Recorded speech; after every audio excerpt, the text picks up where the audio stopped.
정통 신학으로 신앙을 바르게 안내하는 신학개론 대강좌 시즌 4 3000년기 신학을 향하여 이제받은 공의의 문헌을 말씀드리고 있는데, 오늘은 교회 헌장 2장에 대해서 말씀드리겠습니다. 교회 헌장 2장은 하느님 백성에 대한 부분인데요. 다시 주의를 환기시키기 위해서 자꾸 말씀드리는데, 1장은 교회의 신비에 대해서 말씀드렸죠. 그리스도의 교회의 신비의 핵심은 바로 그리스도의 몸이 바로 신비로서의 교회다 하는 말씀이고, 오늘 두 번째로서는 하느님 백성에 대해서 말을 하는데, 하느님 백성의 구성도 말씀드리도록 하겠습니다. 하느님 백성으로서 교회를 얘기합니다. 따라서 교회 헌장의 주된 핵심적인 본질은 교회가 무엇이냐, 교회가 누구냐 했을 때에 제1장에 나와 있는 그리스도 몸으로서 신비체로서의 교회가 하나고요. 그리스도를 머리로 해서 모두가 같이 일치되어 있다는 거. 두 번째는 하느님 백성인데, 하느님 백성으로서의 교회는 구약 성경에 토대를 둔 하느님 백성으로서의 친교 공동체. 두 개 다 친교 공동체 얘기합니다. 그리스도의 몸으로서의 친교 공동체, 하느님 백성으로서의 공동체성을 얘기하는 것이죠. 세 번째는 바로 교회 위계 조직, 특히 주교직에 대해서 말씀을 하고 있고요. 4장이 평신도에 대해서 얘기를 하고 있습니다. 그리고 5장은 보편적 교회의 어떤 부르심받은 성화, 그 부분을 어떻게 말씀드렸냐면 교회 보편적 성화 소명이라고 얘기를 했습니다. 다음에 6번째 6장은 수도자에 대해서, 7장은 바로 순례 교회로서의 종말론적인 성격과 지상교회와 지상교회, 여기서 말씀드리는 것은 이제 지상교회가 천상교회와 일치한다는 얘기를 하고 있고, 8항에 가서는 그리스도와 또 교회, 그리스도와 교회 신비 안에 일치되어 있는 바로 천주의 성모 복되신 마리아를 얘기하고 있습니다. 이런 부분에서 여러분들 이 목차 8개만 보더라도 우리 교회의 중요한 2차 받은 공의의 강조점을 알 수가 있을 겁니다. 오늘은 그 2장 하느님 백성에 대한 부분들인데요. 하느님 백성에 대한 구성들을 제가 이제 말씀을 드리면, 쭉 썼습니다. 제가 2장 하느님 백성에 대한 부분에서는 첫 번째 하느님 나라로서의 교회에 대한 부분들을 말씀을 드리겠고요. 두 번째는 교회의 사제직이 있다는 것이죠. 다음에 교회의 칠성사가 있고요. 그 다음에 교회의 예언직에 대해서, 그 다음에 교회의 보편성, 교회와 구원에 대한 문제, 또 갈라진 형제들, 또 비그리스도 교인들에 대해서, 또 8번째 마지막으로 복음 전파 사명에 대해서 얘기를 하는데, 특히 하나님 백성 전체에 대한 부분인데, 특히 7번 갈라진 형제들은 다른 것이 아니라 개신교 형제들을 얘기하는데, 또 저는 어떻게 말하고 싶냐면 개신교 형제만 있는 게 아니라 동방교회도 있죠, 그죠? 그런 점에서는 이체받은 공의의 문헌상 갈라진 형제들이라고 했지만, 저는 이체받은 공의의 정신에 따라서 동방교회도 갈라졌다기보다는 멀어진 교회, 또 개신교도 갈라졌다기보다는 좀 멀어진 교회라고 볼 수 있지 않겠는가. 가정 안에서 이혼보다는 별거가 가능성이 더 많지 않겠어요? 이혼은 완전히 끝난 거지만, 갈라졌다고 하는 것이 아니라 멀어졌다고 했을 때는 다시 합쳐질 가능성이 있다는 관점에서는 멀어진 교회라고 이렇게 말하고 싶은 거예요. 자, 그러면 첫 번째 하느님 백성으로서의 교회에서 하느님 나라로서 교회에 대한 부분을 말씀을 드리고 싶은데, 우선 이 교직 207쪽에 이제 나와 있는 부분에서 삼위일체 하느님께서 당신 백성을 구원하려는 계획을 그리스도와 성령을 통해서 드러내신 구원 역사 안에서 하느님 나라로서의 교회를 나타냅니다. 예수님께서 성경에서 약속하신 하느님의 나라가 다가왔다는 기쁜 소식을 선포함으로써 당신의 교회를 시작하신 것이죠.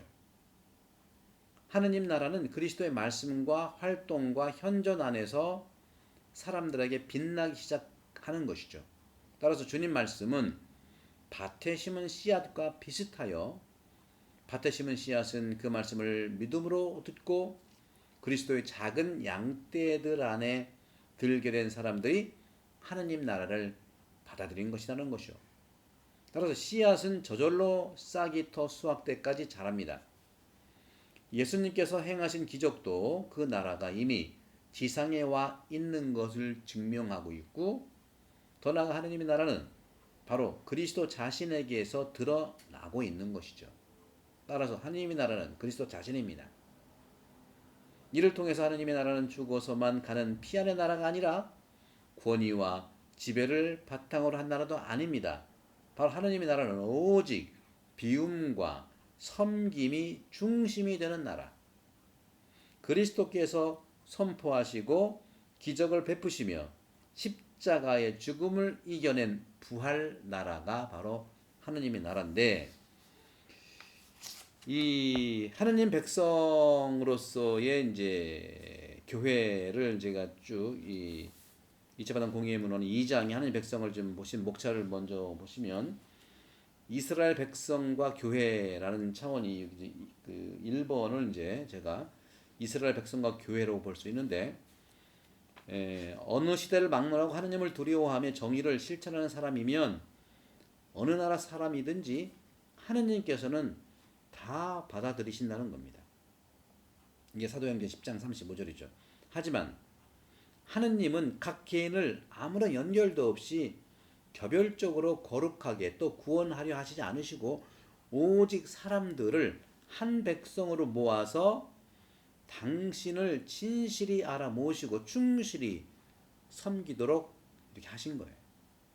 따라서 하느님께서는 이스라엘 백성을 당신 백성으로 뽑으셨던, 그리고 계약을 맺으셨던 그들 역사를 통해서 당신과 당신 계획을 나타냈고, 그들을 거룩하게 하심으로써 서서히 인도와 교육을 했다는 것이죠. 이것이 구약의 하느님 백성을 통해서 온 것이고, 이것이 구체적으로는 이제 신약에서 그리스도 안에서 새롭게 이루어질 완전한 계약과 협력을 취하신 하느님 말씀 자신을 통해서 전해질 보다 완전한 계시의 날이 준비되고 이루어진 것을 얘기합니다. 따라서 에레미야서 같은 여러 가지 이제 새 계약의 내용도 나오고요. 또 여러 가지 이제 고린도전서 11장 25절에 당신 피로 새로운 계약을 맺으신 다음 혈육을 가리지 않고 유다인과 이방인 가운데 부르신 백성을 성령 안에서 하나로 규합시켰다고 하는 거예요. 새로운 백성을 얘기하죠. 하느님 백성은 구약만 얘기하는 게 아니에요. 모두가 불릴 새로운 백성을 얘기한다는 것이죠. 베드로전서 1장 23절, 그리스도를 믿는 사람들은 썩어질 씨에서 나지 아니하고 썩지 않을 씨에서 살아나신 하느님의 말씀으로 말미암아 다시 났다.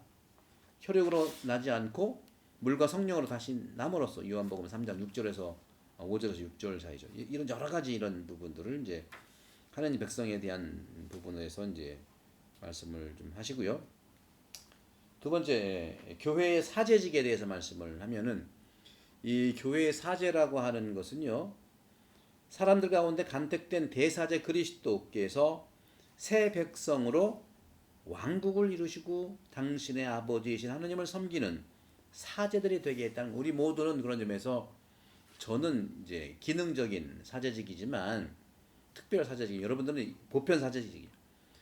그리스도 교인님은 모두가 보편 그리스도 사제직을 부여받은 겁니다. 따라서 교회 현장에서 얘기하는 사제직은 신부만 얘기하는 게 아니라 모든 그리스도인들은 보편적으로 사제로 불리었다 하는 것이죠.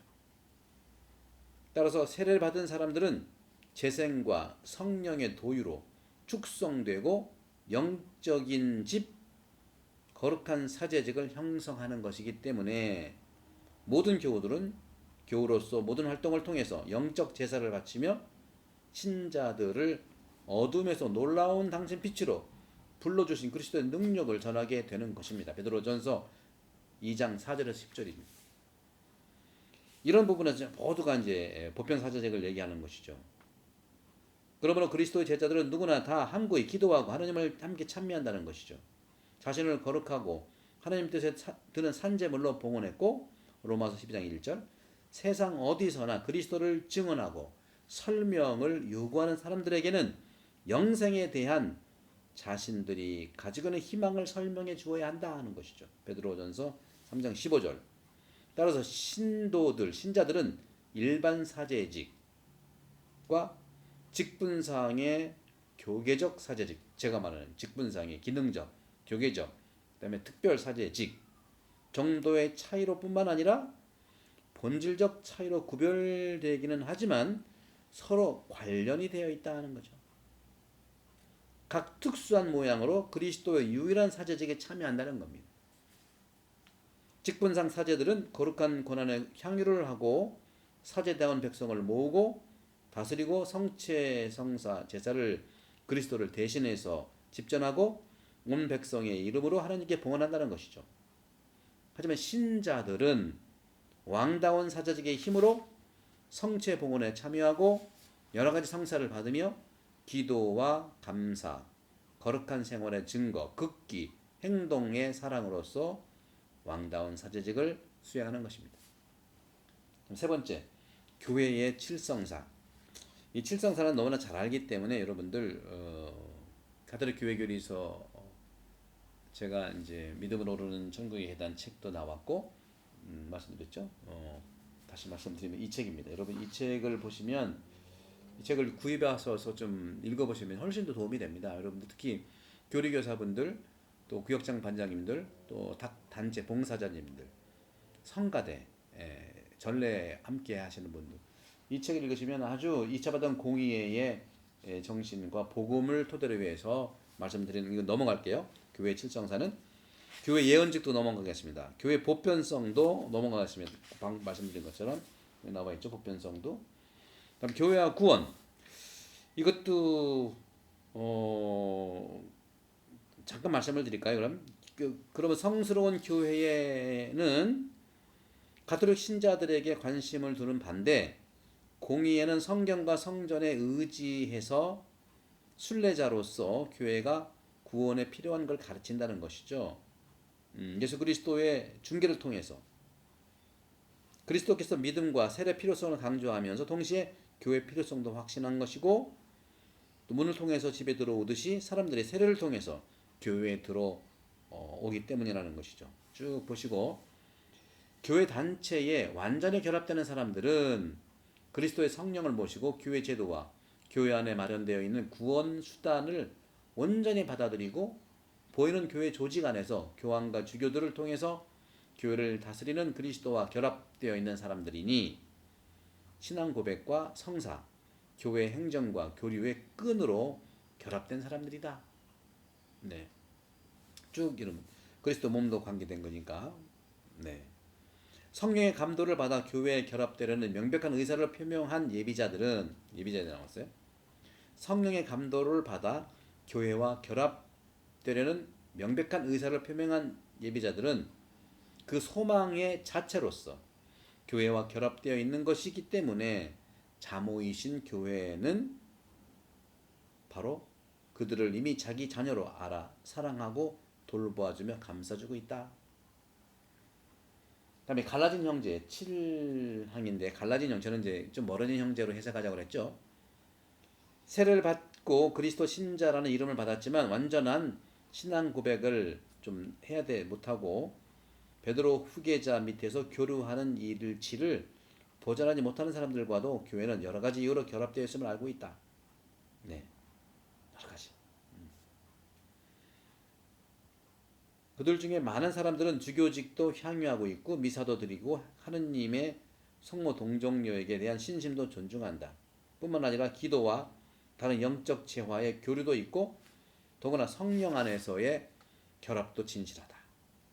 성령께서 그들에게도 은혜와 은총을 내리시고 당신의 성화 능력으로 활동하시며 그들 중에 어떤 사람은 순교회까지 견고해 줬다는 거죠. 성령은 모든 사람을 그리스도께서 정하신 방법대로 한 목자 밑에 한 우리에서 평화롭게 일치시키려는 소망과 활동을 그리스도 모든 제자들 가운데 일으켜 주신다.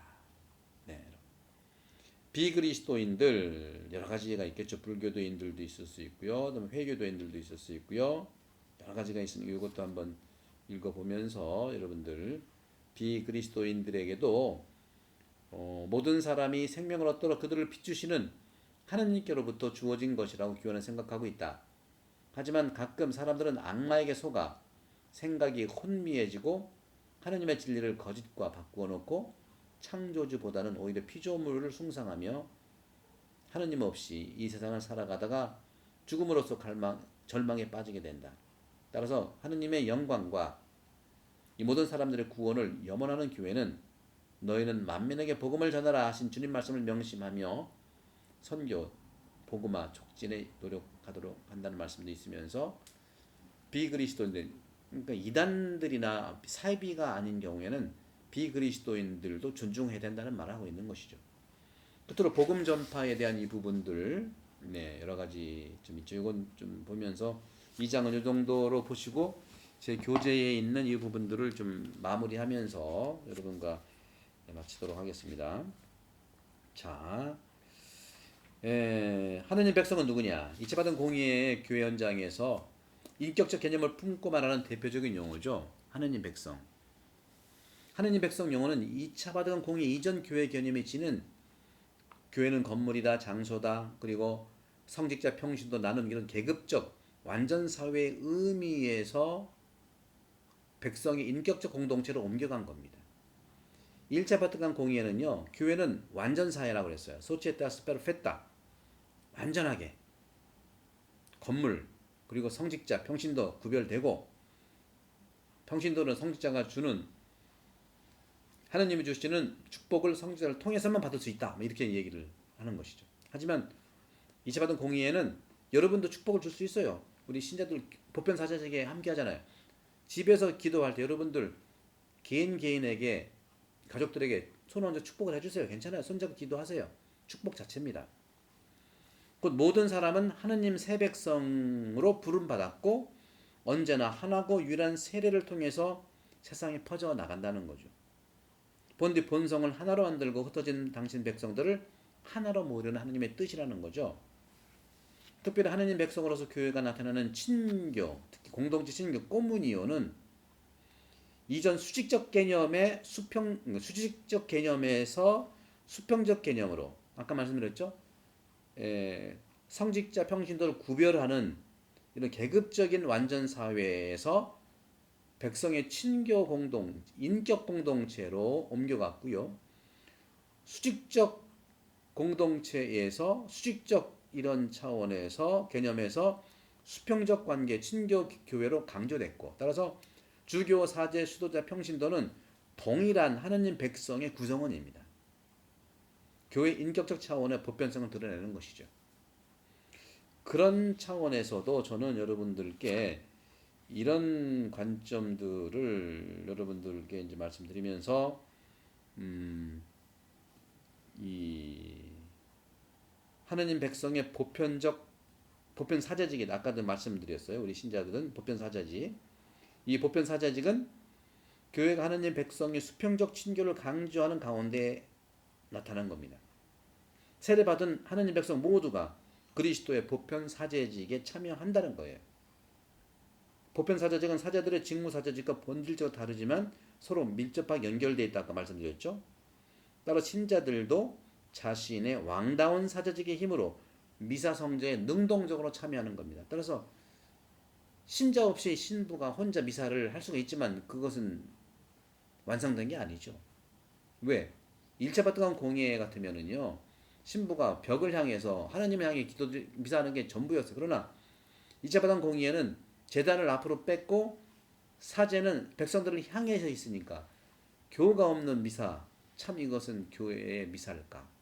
2차 바티칸 공의회 정신에 따르면은 교회 백성으로 함께 하는 겁니다. 지금 그래서 코로나 팬데믹 이 시기에 스트리밍하고 교우 없이 미사한다는 게 정말로 힘들어요.